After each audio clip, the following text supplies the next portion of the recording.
exhale, what's that doing to the tension, especially in the heart? Very difficult for the body. So if your inhale is longer than your exhale, you're not letting go enough carbon dioxide, but you're packing it in there, what's your body going to do with it? So the interesting thing about this practice... Can you answer that question? Yeah.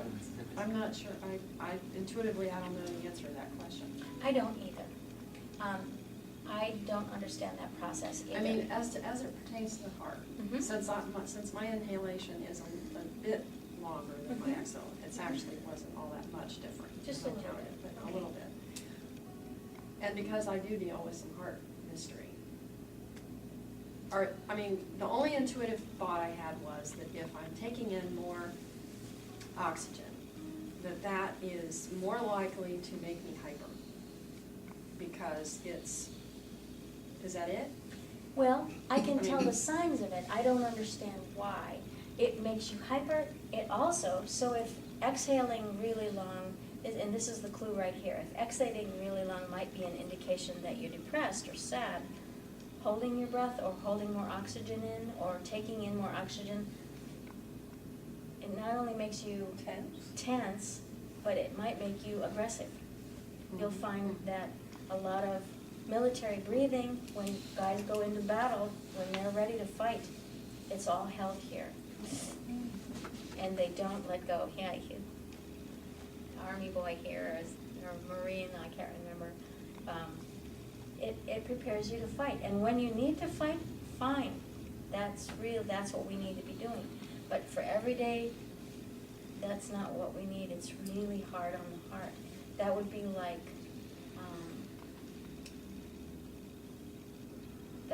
like racing your engine with your clutch in halfway. If anybody drives a stick shift, it'd be like racing your engine. The heart is full. It's full, and it needs to do something, and it's holding that tension. It's very difficult on the nervous system. It's hard on the hormones. It gives your it wangles your neurotransmitters, so it affects your brain functioning also. So this system, and this system is very different from other systems, advocates evening the inhale to exhale ratio. For now, just for a couple of minutes, count on the inhale and count on the exhale and make them even.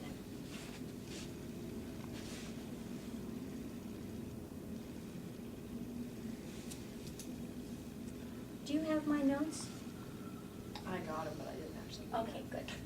It's in there. Thanks, Lynn. So just count on the inhale, count on the exhale, and make them even.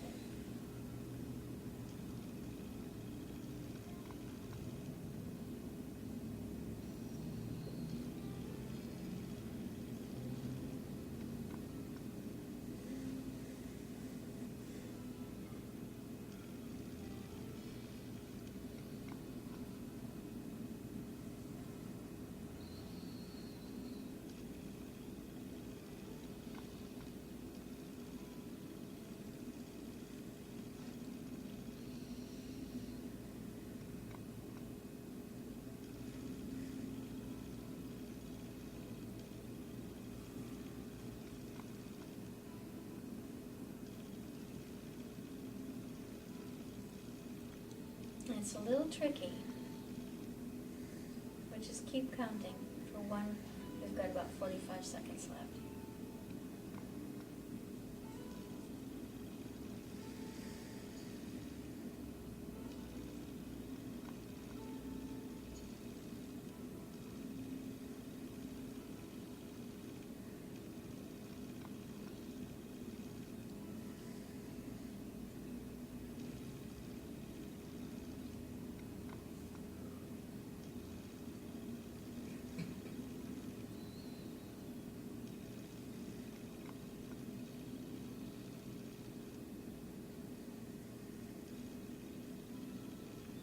There you go. How did that feel? My exhale was a little bit shorter than my inhale, so what I had to do was squeeze the different sound. Does that sound right?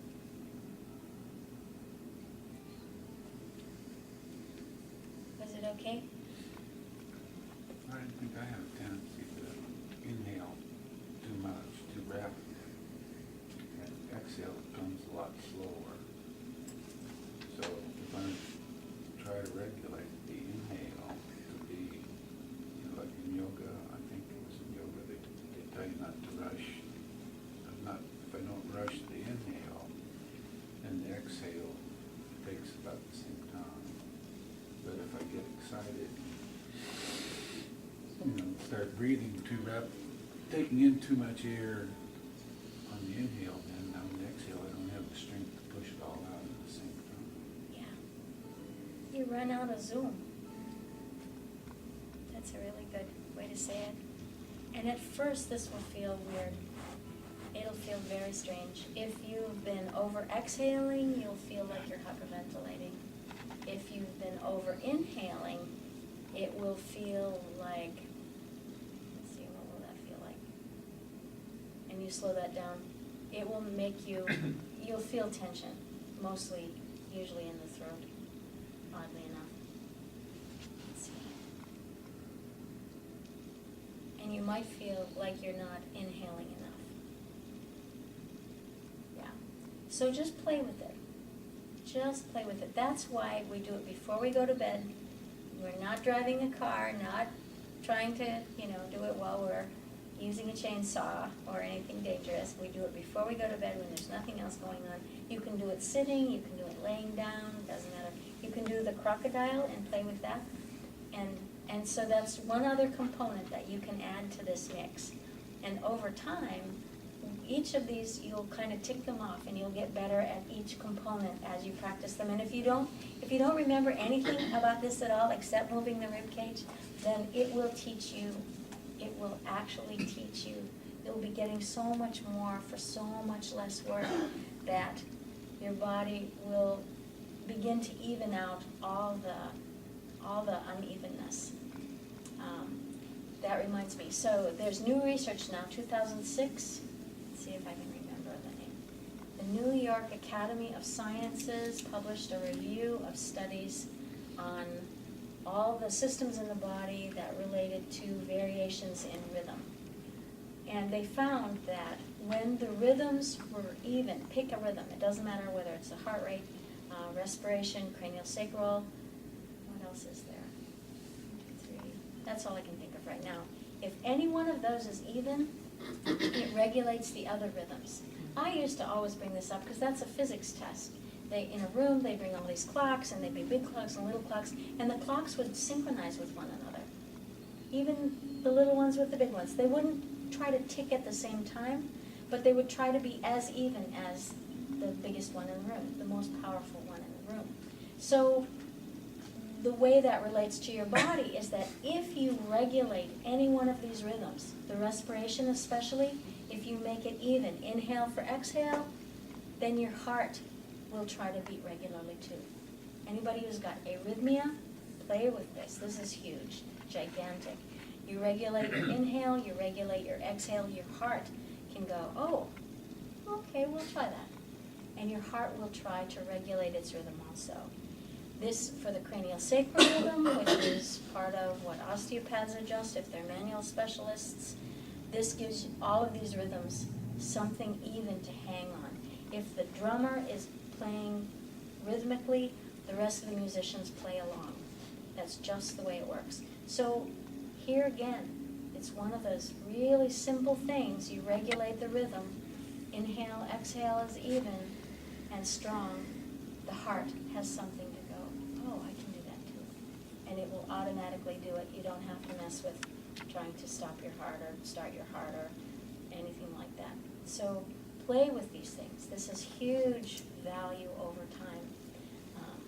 So even if it feels weird, think you've been breathing in whatever your pattern is you've had 7 days a week, 24 hours a day since you were a little tiny baby, and adjusted with every event over time. But if you play with this and make it even, you're resetting your clock. So I just had a small, maybe large epiphany. I've been aware of not having as long of an exhale as an inhale.